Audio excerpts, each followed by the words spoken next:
Alright, let's kneel in prayer as we ask the Lord to bless us. Oke, mari kita sama-sama bertelut dan kita berdoa.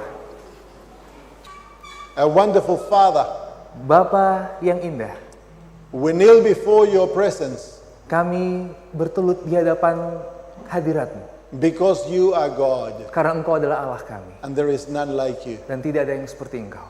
As we begin our program together, Pada waktu kami memulai program ini, we invite you to be here with us. kami mengundang Engkau untuk hadir bersama-sama dengan kami. We need you, Father. Kami membutuhkan Engkau ya Bapa. We pray that you will pour your Spirit, Lord, Kami memohon agar Engkau mencurahkan Roh-Mu and that this weekend will be a blessing to every young person here. sehingga akhir pekan ini boleh menjadi akhir pekan yang penuh berkat bagi kami orang-orang muda. May your Spirit speak to us individually, Biarlah Roh Kudus-Mu boleh berbicara kepada kami secara pribadi. and may we each of us start walking with Jesus. Sehingga masing-masing kami boleh memulai untuk berjalan bersama-sama dengan Yesus. And may that walk last forever, dear Dan Father. perjalanan kami bersama-sama dengan Engkau adalah perjalanan sampai selama-lamanya. Thank you for your blessing. Terima kasih untuk berkat-Mu In Jesus' name, di dalam nama Tuhan Yesus. amen. Amin. Andy was a young Chinese man. Andy? Andy, Iya. Chinese man. yes. Andy adalah seorang keturunan Tionghoa. That was the name I put him. It is story. Yes, it's Okay. real story, but that's the name I gave him. Oke. And so Andy grew up in a rural area of China. Jadi Andy ini tinggal di sebuah daerah di Cina, And he wanted to get married. dan dia sangat ingin sekali menikah. And his parents had arranged his marriage when he was a young little boy. Dan orang tuanya sudah merencanakan pernikahannya sejak dia masih kecil. They chose his wife, Orang tuanya memilihkan istri untuknya, and as he grew up, he couldn't wait until they got married. dan dia sangat tidak sabar menunggu kapan saatnya dia bisa menikah. The tradition in the village was that he could not see the wife until after they got married. Tradisi desa itu bahwa mempelai pria tidak bisa bertemu dengan mempelai wanita sebelum mereka benar-benar siap untuk menikah. And so she came to the wedding with a veil over her face. Jadi pengantin wanita akan tertutup dengan tudung di wajahnya. Well, as soon as they were announced that they were husband and wife, Namun setelah mereka ditetapkan sebagai suami dan istri, he lift up the veil maka pria ini akan membuka cadar dari wanita. and he was horrified Dan dia begitu terkejut to find out that his wife, the woman he had just married, was ugly. karena wanita yang baru saja dia nikahi itu mukanya unik sekali. But not only ugly, she was really ugly. Wah, beyond imagination. And he hated her. Dan dia mulai membenci wanita ini. He wanted to have nothing to do with her. Nanti nggak mau buat apa-apa terhadap wanita ini, But there was no divorce. tapi tidak diizinkan untuk bercerai. So he was joined to a woman that now he hated. Jadi dia terpaksa harus hidup bersama seorang wanita yang dia benci. And yet she was tender-hearted, loving, patient. Tapi meskipun wanita ini begitu mengasihi, begitu sayang, She loved him dearly.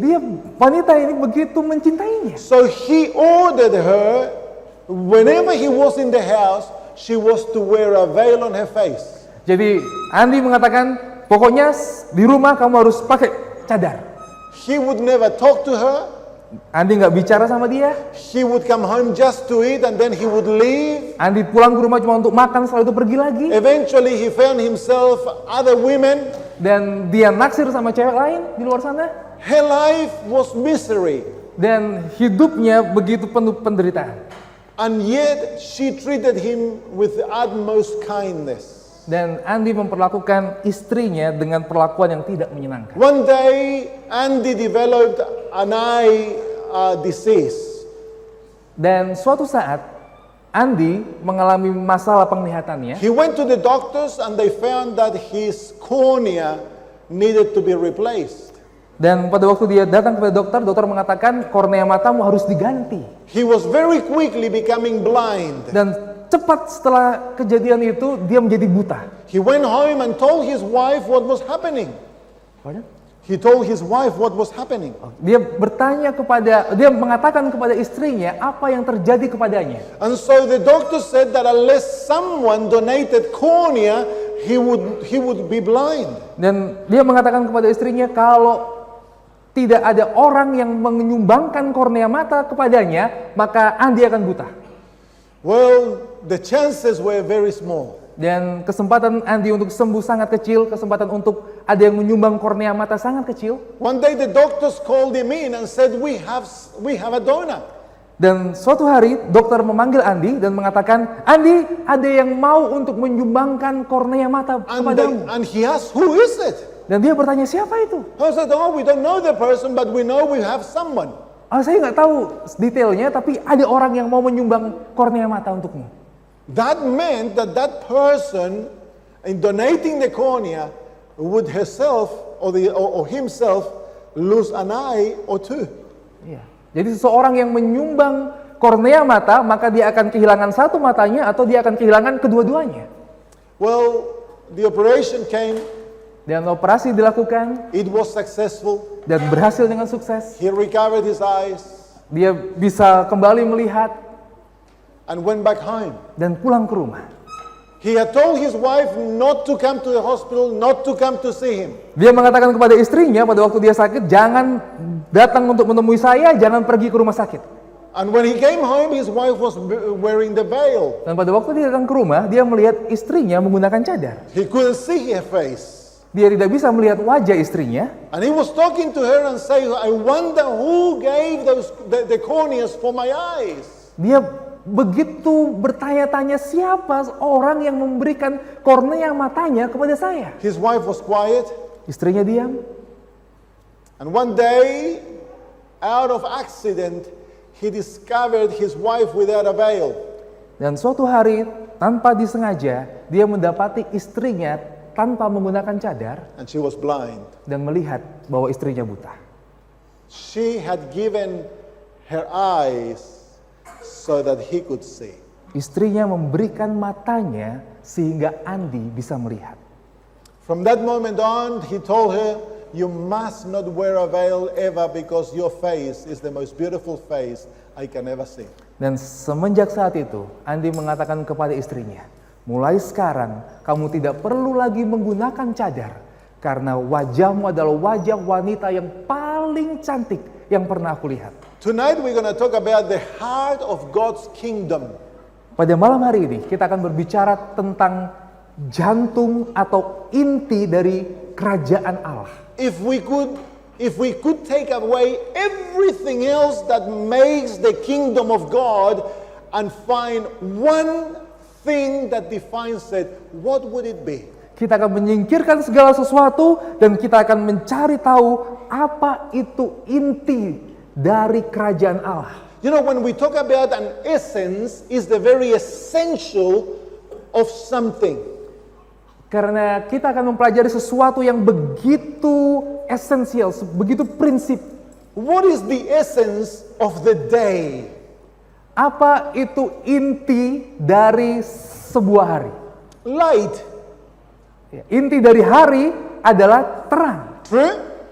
Without light, you could not have the day. Tanpa terang tidak ada hari. And what is the essence of the night? Apa inti dari malam sekarang?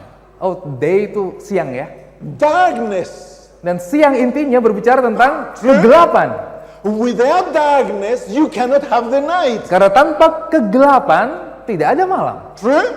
Benar? Yeah. And so when we talk about the heart of God's kingdom, we are talking about the essence of God's kingdom. Jadi pada waktu kita berbicara tentang jantung dari kerajaan Allah ini, kita berbicara tentang inti dari kerajaan Allah. That which is absolutely essential to the kingdom of God. Karena ini merupakan hal yang paling teramat penting dari kerajaan Allah. Without it, we could not have His kingdom. Karena tanpa itu, kita tidak dapat memiliki kerajaan Allah ini. What is it? Apa itu? Well, I want you to come with me to the book of 1 John. Saya ingin kita bersama-sama membuka Alkitab kita dan membuka di dalam 1 Yohanes. 1 John chapter 4 1 Yohanes pasal yang keempat and verse 16. dan mulai ayat yang ke-16.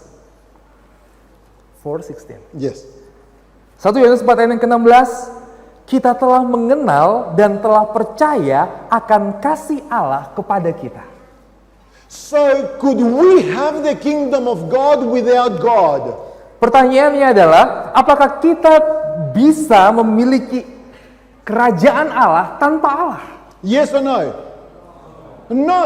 Tidak bisa. So the kingdom of God needs God.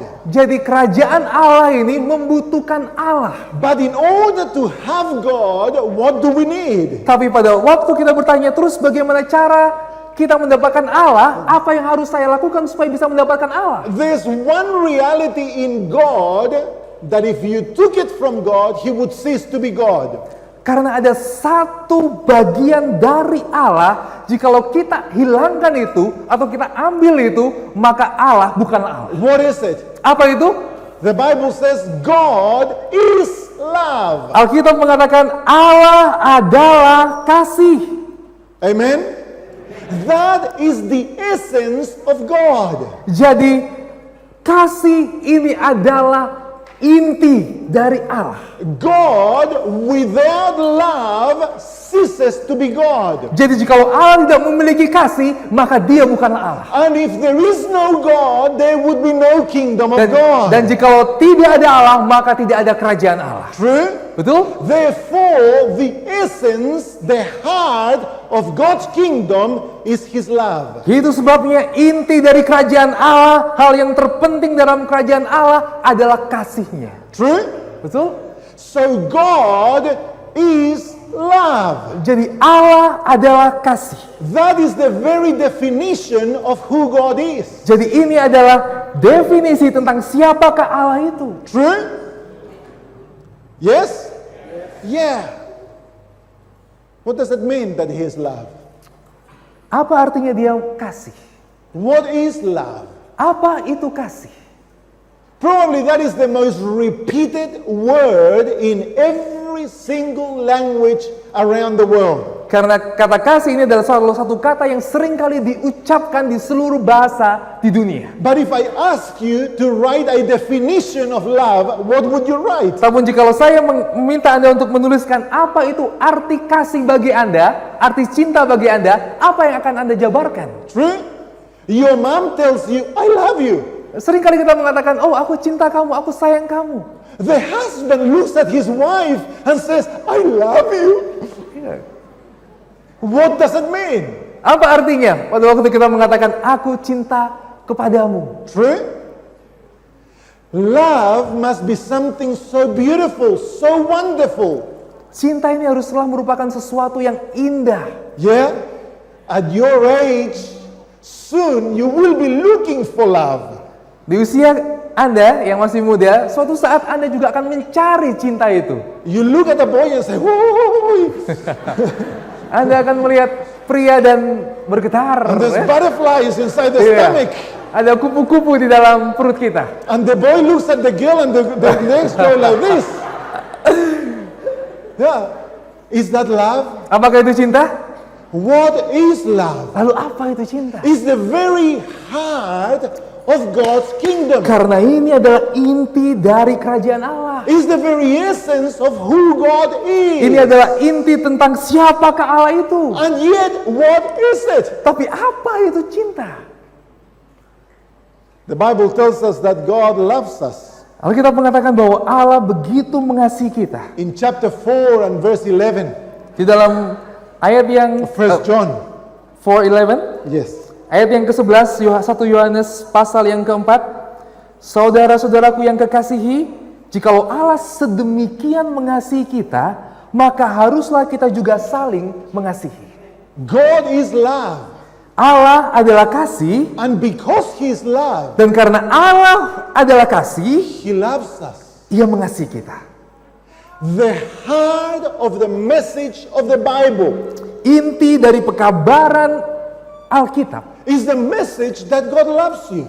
adalah mengatakan bahwa Allah mengasihi Anda. Repeated hundreds of times in the scriptures. Dan ini diulangi ratusan kali di dalam Alkitab. Is this amazing reality that the God of heaven, Ini adalah suatu fakta realita yang menakjubkan bahwa Allah di surga, the King of the universe, Raja alam semesta, the God who is eternal, omnipotent, Allah yang kekal dan maha kuasa, the one who can do anything, seseorang yang dapat melakukan apapun, He loves you.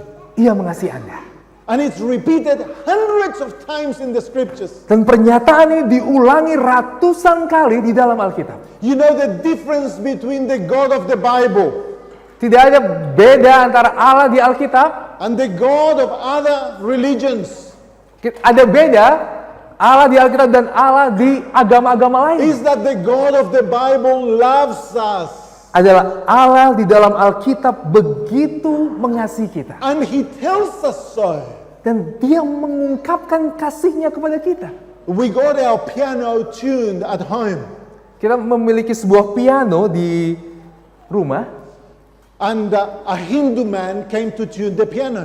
Dan seseorang datang untuk menyetel piano ini. And my wife got talking to him. Dan istri saya berbicara dengan tukang setel piano ini. And she said, "Do you believe in God?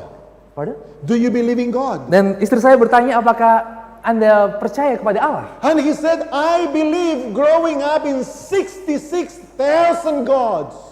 Aku selama bertumbuh ini percaya terhadap 66.000 Allah. And my wife then said, "And did you have a personal relationship with them?" Dan istri saya bertanya, apakah engkau memiliki hubungan yang pribadi dengan kesemuanya? "Oh no," he said. Dia mengatakan, enggak. "They are not interested in us." Dia enggak begitu peduli kepada kami. You see the difference between those gods and the God of the Bible. Jadi di sini kita bisa melihat bagaimana Allah yang orang lain sembah dengan Allah yang dinyatakan di dalam Alkitab begitu berbeda. Is that the God of the Bible loves you? Dan di Alkitab mengatakan Allah mengasihi Anda. And why does He love you? Dan mengapa Dia mengasihi kita? Not because you're beautiful, Bukan karena kita cantik, or because you're ugly, atau karena kita ganteng, or because you're thin or fat, atau karena kita kurus atau gemuk, or because you're tall or short, atau karena kita tinggi atau pendek, or because you're redhead or blackhead. atau karena rambut kita merah atau hitam. God loves you because He is love. Allah mengasihi kita karena Ia And adalah He kasih. cannot but love you. Dan Ia tidak bisa kecuali mengasihi kita. The Bible tells us, "Behold what manner of love the Father has given us." Alkitab mengatakan, lihatlah betapa indahnya, besarnya kasih yang Allah karuniakan kepada kita. For God so loved the world. Karena begitu besar kasih Allah akan dunia ini. I have loved you with an everlasting love. Aku mengasihi engkau dengan kasih yang kekal. I love you, I love you, I love you. Aku mengasihi engkau, aku mencintai engkau. Is the message of the scriptures. Ini adalah pekabaran dari firman Tuhan. The God of the Bible loves you, dear young man and dear young woman. Bahwa Allah di dalam Alkitab mengasihi Anda. The heart of the kingdom of God is His love. Inti dari pekabaran kerajaan Allah ini adalah Without Allah that mengasihi love, Anda. without that love, His kingdom would not exist. Tanpa kasih ini, maka kerajaannya tidak akan pernah ada. I'd like you to come with me to the book of 1 John once more. Mari kita buka Alkitab kita di buku 1 Yohanes. And we are going to associate love with something else. Mari kita menghubungkan kasih dengan hal yang lain. in chapter 5 of the first John, di pasal yang kelima buku 1 Yohanes verses 2 and 3. ayat yang kedua dan ketiga. Inilah tandanya bahwa kita mengasihi anak-anak Allah, yaitu apabila kita mengasihi Allah serta melakukan perintah-perintahnya. Sebab inilah kasih kepada Allah, yaitu bahwa kita menuruti perintah-perintahnya. Perintah-perintahnya itu tidak berat. The Apostle John joins love to God's law. Rasul Yohanes menghubungkan kasih Allah dengan perintah-perintahnya. In other words, Dengan kata lain, the constitution of the universe, bahwa konstitusi alam semesta ini God's law, adalah hukum Allah. His commandments, Perintah-perintah Allah. are a manifestation of who He is. Karena itu merupakan manifestasi dari siapakah Allah itu. God is love. Bahwa Allah adalah kasih. Therefore, His law Itu sebabnya hukumnya is also love. adalah juga hukum kasih. Come to the book of Matthew chapter 22. Mari kita buka Alkitab kita di dalam buku Matius, Injil Matius, pasal yang ke-22. Matthew chapter 22 verses 37 to 40. 37 to 40. Yep. Ayat yang ke-37 sampai ayat yang ke-40. Matius 22 ayat 37, jawab Yesus kepadanya, kasihilah Tuhan Allahmu dengan segenap hatimu, dan dengan segenap jiwamu, dan dengan segenap akal budimu. Itulah hukum yang terutama dan yang pertama. Dan hukum yang kedua, yang sama dengan itu ialah, kasihilah sesamamu manusia seperti dirimu sendiri. Pada kedua hukum inilah tergantung seluruh hukum Taurat dan kitab para nabi. There is one word that you can use to define the Ten Commandments. Ada satu kata yang bisa kita pakai untuk mendefinisikan apa itu 10 hukum. A lawyer asked Jesus, what is the great commandment in the law? Seorang Farisi datang kepada Yesus dan mengatakan, apakah hukum yang pertama dan terutama terbesar dalam kitab suci? And Jesus defined all of the law in two great commandments. Dan Allah merangkumkan hukum-hukum itu ke dalam dua hukum yang besar. But He used one word to define all of the law. Tapi Tuhan menggunakan satu kata untuk mendefinisikan seluruhnya. What is that word? Apa kata itu? Love. Kasih. Love is the essence of God's law. Kasih adalah inti dari hukum Allah. And the law is the foundation of His kingdom. Dan hukum ini merupakan fondasi dari kerajaan Allah. Therefore, love is the very foundation of the kingdom of God. Jadi, kasih adalah fondasi dari kerajaan Allah. The Apostle Paul in the book of Romans explains why in Romans chapter 13. Rasul Paulus di dalam buku Roma pasal yang ke-13 menyatakan,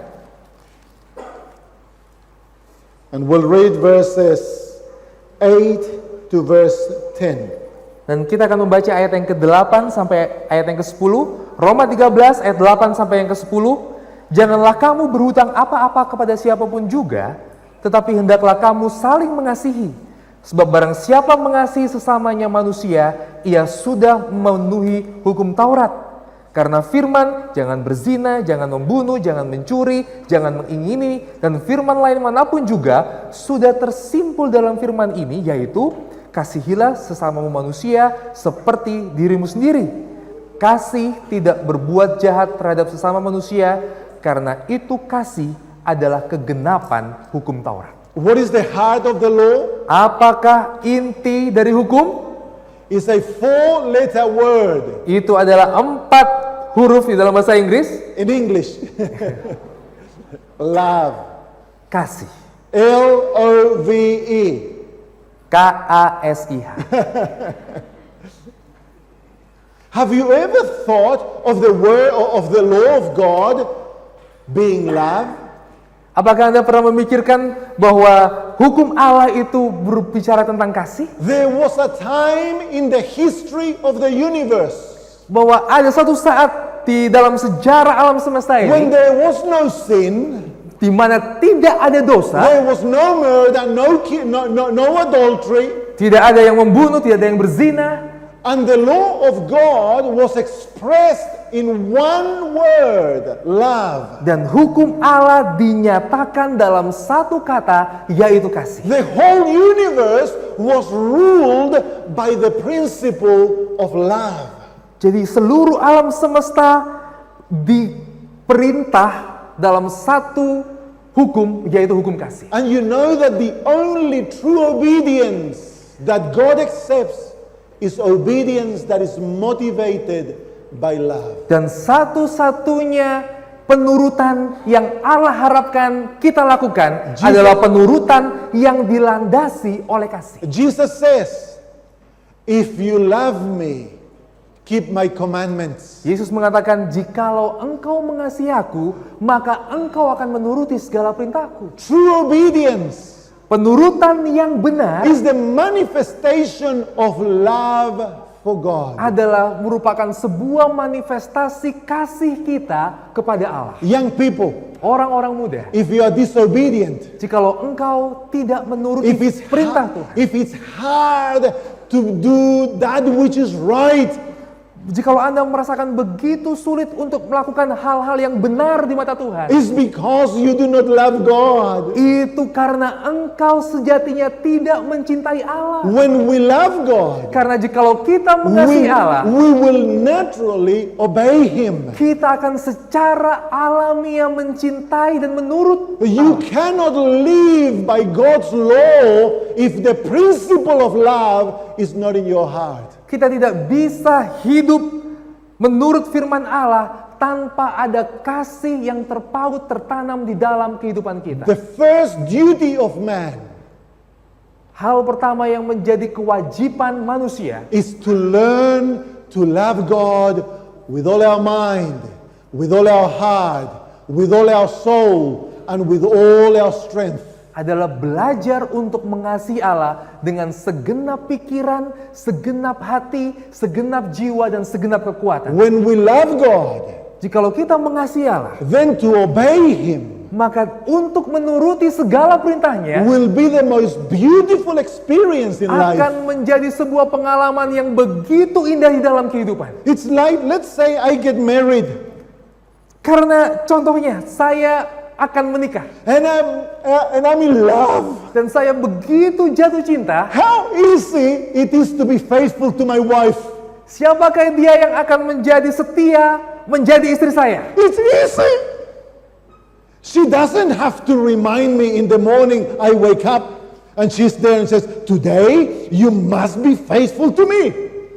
Jadi jikalau kita mengasihi istri kita, seseorang mengasihi istrinya, dia tidak perlu begitu bangun pagi, dia berdiri di depan istrinya dan mengatakan, "Hey, kamu hari ini harus mencintai saya ya." If that was the case, there would be a problem in the relationship. Jikalau itu yang terjadi, maka hubungan suami istri ini akan menjadi masalah. But because I am in love, Tapi karena saya begitu jatuh my cinta heart is filled with her. dan hati saya penuh dengan rasa cinta saya untuk dia, I don't want to have any other wife. saya nggak mau memiliki istri yang lain kecuali dia. To be faithful to my wife is natural and beautiful. Dan untuk setia kepadanya merupakan hal yang natural, yang alami untuk saya lakukan. But what would happen Tapi coba bayangkan apa yang terjadi if my wife's father jikalau istri saya, one day comes with a gun? mertua saya datang And he says, dengan sebuah pistol you marry my daughter or I'll shoot you. dan mengatakan, kamu nikahi anak saya atau saya akan tembak Anda. I says, okay, I'll marry her. Oh iya, saya akan menikah dengannya. And so we get married. Kemudian But menikah. I don't love her. Tapi aku tidak mencintai dia. I am not attracted to her. Aku nggak tertarik sama dia. How easy it is then to be faithful. Bagaimana seorang yang tidak mencintai bisa setia? It becomes impossible. Nggak bisa, mustahil. Why? Kenapa? Because love is not in my heart. Karena tidak ada cinta di dalam hatinya. Love is the essence of God's kingdom. Kasih ini merupakan inti dari kerajaan Allah. It's the very heart of who God is. Ini adalah inti tentang siapakah Allah itu. Love is the nature of God's law. Kasih juga merupakan inti dari hukum. And God wants us to love Him Dan Allah ingin kita menyambut kasih-Nya. so that we can obey Him. Sehingga kita bisa menurut Dia. Amen? But what is love? Tapi apa itu kasih? We haven't answered that yet. Kita belum mendapatkan jawaban dari hal ini. I would like you to write an 5,000 word essay regarding the meaning of love. 5,000? 5,000 word essay. Saya ingin Anda untuk menuliskan sebuah essay ya. Essay. You know what an essay is? Iya. Yeah. Essay tahu ya? Tahu lah ya. Jadi essay isinya harus 5.000 kata tentang apa itu cinta. And Bisa? you need to give it to me on Sunday. Dan kumpulkan di hari Minggu. How easy would it be to define love? Bagaimana kita bisa menemukan arti dari cinta ini atau kasih ini? What is love? Apa itu kasih? Is it a warm feeling in your stomach? Apakah itu perasaan seperti mulus-mulus gimana gitu? Is it an attraction? Apakah itu merupakan satu ketertarikan? Is it? We hearing the songs, I love you, I love you, I love you. Atau pada waktu seseorang menyanyikan lagu, aku mencintaimu, itu adalah cinta? What is love? Apa itu cinta? Apa itu kasih? If God is love Jikalau Allah adalah kasih, and His law is love, hukumnya adalah kasih, if we must love Him in order to obey Him, dan jikalau kita harus memiliki kasih untuk dapat menuruti Dia, then what is love? lantas apa itu kasih? The Apostle Paul gives us a very simple definition. Rasul Paulus memberikan kita satu definisi yang sederhana It's tentang found in the apa book of 1 Corinthians chapter 13. itu kasih. Terdapat di dalam buku 1 Korintus pasal yang ke-13. In verses 1 through to 4, Paul tells us how important love is.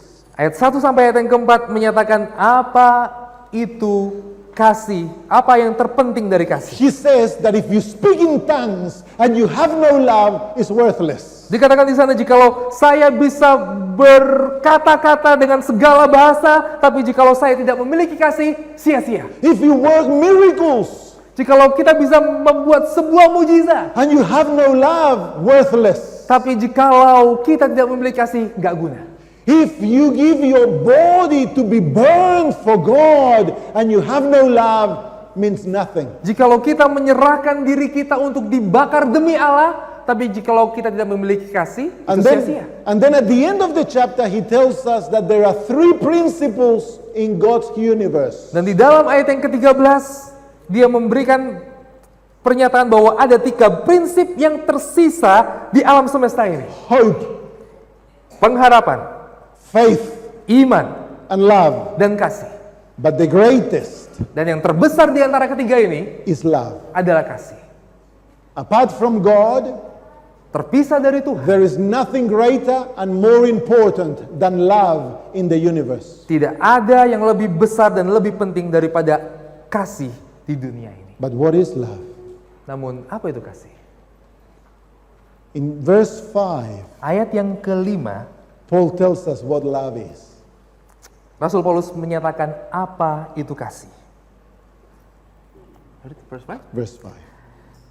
Kasih itu sabar, kasih itu murah hati, ia tidak cemburu, ia tidak memegahkan diri dan tidak sombong, ia tidak melakukan yang tidak sopan dan tidak mencari keuntungan diri sendiri, Verse ia 5? tidak marah dan tidak menyimpan kesalahan orang lain. That's a long verse 5. Yes. Verse 5. In English, there is one short phrase Di dalam bahasa Inggris ada satu frase yang singkat that says, yang mengatakan, love does not seek its own. ayat yang kelima, kasih itu tidak mencari keuntungan diri sendiri. Is that in your version? Yes. That's love. Itu adalah kasih.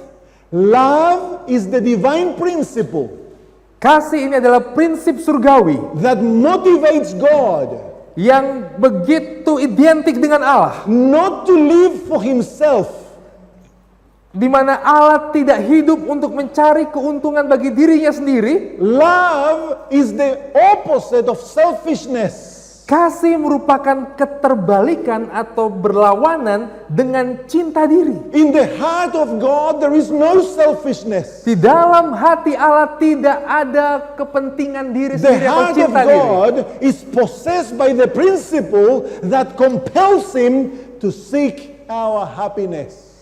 Di dalam hati Tuhan dipenuhi oleh kerinduan untuk mencari keuntungan bagi kita. Love compels the person to deny self for the happiness of the other. Kasih menggugah seseorang untuk menyangkal diri dan memberikan yang dia bisa berikan kepada orang lain. How different is this to the world's idea of love? Bagaimana prinsip kasih ini begitu berbeda dengan prinsip yang dunia ini berikan? A girl falls in love. Seorang wanita jatuh cinta, She comes running to her friends. dia lari kepada temannya. She says, I'm in love. Aku jatuh cinta. I have found the man. Aku menemukan lelaki idamanku. And the friends go, tell us. Gimana ceritain. I have found, he's handsome. Aku jatuh cinta karena dia ganteng. Oh, he will make me happy all the days of my life. Karena dia ganteng, dia akan membuat aku bahagia sepanjang umur hidupku. That's not love. Itu bukan kasih. That's selfishness. Itu mementingkan diri, itu cinta diri. She wants him to make her happy. Karena wanita ini menginginkan pria idamannya untuk membuat dia That's not bahagia. love. Dan itu bukanlah kasih. True love says this. Kasih yang sejati adalah seperti ini. I'm in love. Wah, kita senang bertemu orang yang kita kasihi. I have found the man Aku menemukan pria itu. that I'm going to live to make happy all the days of his life. Dan saya mau untuk membuat dia bahagia sepanjang umur hidupnya. That's love. Itulah kasih yang sejati. Love is the principle that compels us to give ourselves. Kasih adalah satu prinsip yang mendorong kita untuk kita memberikan diri kita For the happiness of someone else. untuk kebahagiaan orang lain. God Allah is love. adalah kasih. The law is love. Because the law teaches you. Hukum adalah kasih karena hukum mengajarkan kepada kita That you are to give your life for God first. untuk memberikan kehidupan kita bagi Allah. And then you are to give your life for the happiness and well-being of those around you. Dan Tuhan meminta kita, hukumnya mengajarkan kita untuk memberikan diri kita untuk kebahagiaan orang lain. The natural result of love is service. Hasil yang alami dari kasih adalah melayani. You will sacrifice your own life Kita akan rela untuk menyerahkan diri kita to serve others. untuk melayani orang lain. You will not demand them to serve you, Anda tidak akan menuntut mereka untuk melayani Anda. but you will happily Tapi Anda akan dengan bersuka cita serve everyone around you. melayani orang-orang yang ada di sekitar kita. Young people, Orang-orang muda, this is the only key to happiness. ini adalah satu-satunya kunci supaya kita boleh mendapatkan kebahagiaan. You want to be happy? Jikalau Anda ingin You bahagia, want to be fulfilled in life? jikalau Anda ingin memiliki sebuah kehidupan yang Give your life berikan kehidupan like a Anda, seed.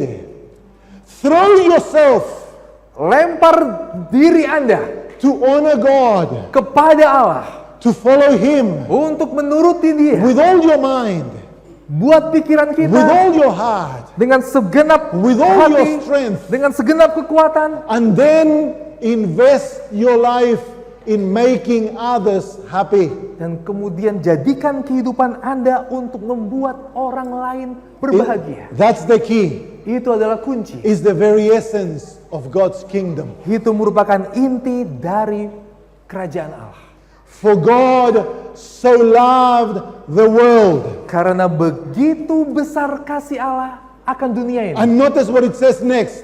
Dan perhatikan apa yang dikatakan ayat That selanjutnya. he gave. Sehingga ia memberikan So his love apa yang dia cintai. compels him to give himself. Oleh karena kasih, ia didorong untuk memberikan dirinya. To give himself for a guilty race. Untuk memberikan dirinya kepada manusia yang To berdosa. give himself to die for you and me. Memberikan dirinya untuk mati bagi Anda dan saya. He knew he was going to be spat upon and beaten and rejected. Ia tahu bahwa dia akan diludahi, dipukuli, ditolak. He knew that he was going to be nailed to a cross. Ia tahu dia akan ditelanjangi dan disalibkan. And yet he did it. Tapi ia memutuskan untuk Why? melakukannya. Kenapa? Because he loves you. Karena ia mengasihi And Anda. because he loves Dan you, karena Allah mengasihi Anda. he gives himself for your happiness. Ia memberikan hidupnya bagi kebahagiaan Anda. Doesn't matter the cost to himself. Itu terjadi karena itu adalah dirinya. He would rather die and you live. Ia memilih untuk mati supaya kita bisa hidup. That is love. Karena Allah adalah kasih. The very essence of God's kingdom. Merupakan inti dari kerajaan Allah. And Jesus says, Dan Yesus mengatakan, love your enemies. kasihilah musuhmu. Love your enemies. Kasihilah musuh. We are to give our lives for those who hate us. Berikan kehidupan bagi mereka yang membenci kita. We are to bless those who curse us. Berkati yang mengutuk kita. We are to turn the other cheek. Kita akan berikan pipi yang lain jikalau pipi yang satu ditampar. If your enemy is hungry, feed him. Jikalau musuhmu lapar, beri dia makan. If he is thirsty, give him water to drink. Jikalau dia kehausan, beri dia minum. That's Christianity. Itu adalah The kekristenan. religion of heaven Itu adalah sebuah agama is the surga. religion of love. Adalah agama yang dipenuhi And oleh kasih. only when we love, Dan jikalau kita mengasihi, we can obey God. maka kita akan memiliki kerajaan Allah. That's true obedience. Itu adalah penurutan yang sejati. Amen. Amin. The eyes of the wife of Andy Mata yang dimiliki oleh istri Andi testify to him menyatakan kepada Andi of a love that went beyond sight. bahwa istrinya memiliki kasih yang melampaui penglihatan. The wife of a Seventh-day Adventist pastor in Rwanda. The wife of a Seventh-day Adventist pastor in Rwanda. Istri seorang pendeta Advent di Rwanda During the 1990 genocide, pada waktu tahun 99 di mana ada genosida di sana, in which more than a million Hutus were killed. di mana ada suku Tutu 1 juta suku Tutu yang mati dibinasakan. She witnessed the slaughter of all her family. Dia menyaksikan bahwa seseorang itu membantai seluruh keluarganya, Including her husband and children. termasuk suami dan anak-anaknya. She herself suffered a cut to her head that left her skull open and the shoulder completely hanging. Dia sendiri terkena pisau sehingga otaknya, kepalanya terbelah dan lengannya tergantung. Took her 6 months to recover in hospital. Butuh 6 bulan bagi dia untuk dapat dipulihkan. When she came out of hospital, there was no reason to live. Pada waktu dia keluar dari rumah sakit, tidak ada alasan bagi dia untuk hidup. She was miserable. Dia begitu She menderita. was angry. Dia begitu marah. She was bitter. Dia begitu memiliki kepahitan di dalam hatinya. She wanted revenge against the killers of her family. Dia ingin membalas dendam kepada seseorang yang membunuh keluarganya. But one night she surrendered to Christ. Tapi satu malam dia menyerahkan hidupnya kepada And Kristus. she chose to love her enemies. Dan dia memilih untuk mengasihi musuhnya. What is love? Apa itu kasih? Is to seek the well-being of those, not me. Itu mencari kebahagiaan atau kebaikan bagi orang lain, So bukan bagi diri sendiri. she started going to the jail. Dan dia mulai pergi ke sebuah penjara. She started taking blankets Dan dia mulai membawa selimut and food dan makanan ke penjara, Soon she started giving Bible studies. dan memberikan pelajaran Alkitab di penjara. And one day, Dan suatu hari, 2 young men came and knelt before her 2 anak muda and said, Mama, tersungkur di bawah kakinya dan mengatakan, forgive us.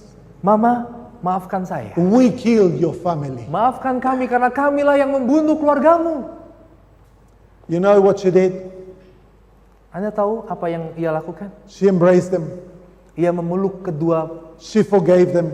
anak ini. She Ia led them to memaafkan. Christ. She led them to Christ. Dia membawa anak ini kepada Kristus. They were baptized, Mereka dibaptiskan and then dan she learned they were orphans. mereka tinggal di mereka tahu, ibu ini tahu bahwa mereka yatim piatu, So she adopted them as her own children. dan ibu ini mengadopsi mereka menjadi anaknya. Eventually they became Seventh-day Adventist pastors. Dan mereka berdua menjadi pendeta gereja Masjid Adventist Young Indonesia. people, Orang-orang muda, that's love. itu adalah kasih. And it's the very heart of God's kingdom. Dan itu adalah jantung dari kerajaan Allah. And God longs to have a young people that live by the principle of love. Dan Allah rindu, Allah memiliki orang-orang muda yang memiliki prinsip kasih ini dalam hidupnya. Would you tonight say to the Lord, Lord, give me that love? Apakah kita sebagai orang muda mau mengatakan kepada Tuhan, Tuhan, berikanlah kepada saya hari ini kasih itu. Make me like you.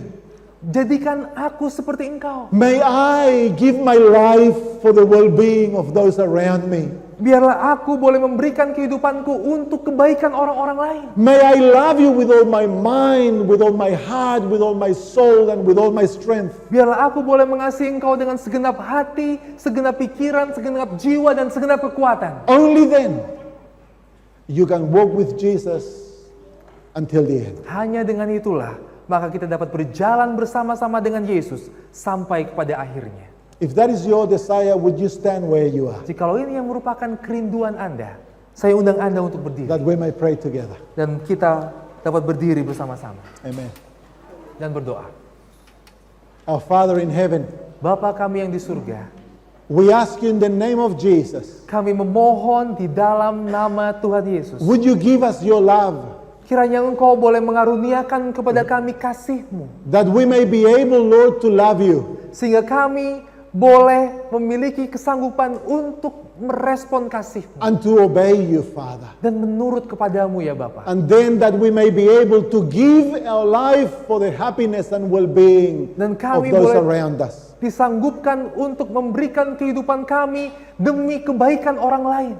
Lord, in the name of Jesus, Tuhan, di dalam nama Yesus, I ask you to fill the heart of these young people with your love.